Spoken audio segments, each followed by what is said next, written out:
Nënkryetari i Bashkimit Demokratik për Integrim, Bajram Rexhepi, në emisionin On Time në televizionin Koha, ka theksuar se kjo qeveri po bën atak të përditshëm ndaj marrëveshjes së Ohrit, duke zhbërë përdorimin e gjuhës nga të gjitha institucionet e vendit. Rexhepi ka folur rreth gjendjes së shqiptarëve në qeverisjen e vendit, duke theksuar se kjo qeveri po deshqiptarizon shtetin duke larguar shqiptarët dhe duke fshirë çdo të arritur të shqiptarëve.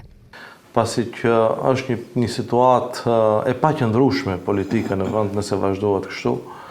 edhe me siguri pakënaqësitë do vinë gjithmonë duke u rritur në kampin politik shqiptar.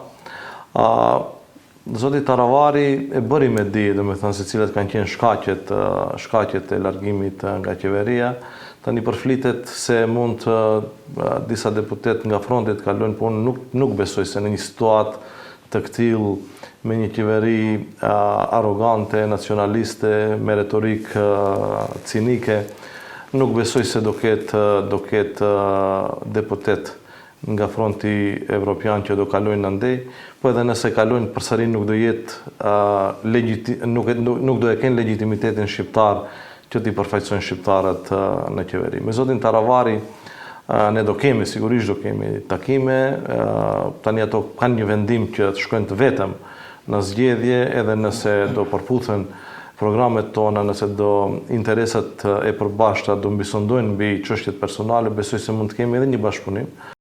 Nënkryetari i BDI-s Bajram Rexhepi është pyetur nga gazetari Besian Leka nëse ai do të jetë kandidat i Frontit për Europë për komunën e Tetovës, edhe pse ende zyrtarisht nuk ka ndonjë veprim. Rexhepi u përgjigj se ende nuk ka ndonjë vendim për të kandiduar, por nëse partia do të vlerësonte se unë mund të jem kandidat i duhur, atëherë jam i gatshëm të marr këtë përgjegjësi, tha ai. Jo, t'jemi sinqert akoma shumë herët për këtë. Kjo edhe nuk është as pak e rëndësishme për ne se cili do jetë kandidati, pasi që me siguri keni pa edhe thashë theme se ne nuk mund gjejmë kandidat. Besoni, struktura jonë politike këtu në Tetov ka as pak një 50 apo 100 njerëz që janë më taftë dhe do jenë fitues në këtë garë për Tetovën, kështu që nuk e kemi as pak problem. Përkundrazi, bile kemi shumë njerëz që mund të jenë kandidatët e mundshëm të Bashkimit Demokratik për Integrim këtu. Po ajo që është e rëndësishme,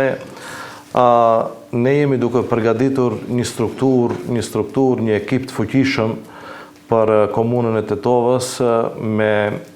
profesionist, me njerëz që vërtet e duan Tetovën, me njerëz që ja duan të mirën këtij qyteti, me njerëz të cilët do punojnë jo vetëm për çështjet lukrative të tyre, por do punojnë për të mirën e përgjithshme. Edhe kur do krijohet një ekip i tillë, do jetë shumë pak e rëndësishme se cili do jetë bartës i atij ekipi që unë mendoj se do bëjnë ndryshimin e madh këtu në Tetovë, edhe t'jeni të sigurt se Bashkimi Demokratik për Integrim do e bëjë më të mirën e mundshme që Tetova të fillojë të ngjajë si një qytet normal, sepse sot është një anarki totale në gjitha fushat e veprimtarisë komunale. Ai gjatë këtij emisioni drejtoi akuza ndaj kryetarit aktual të komunës së Tetovës, Bilal Kasami, për mënyrën se si udhëheq komunën.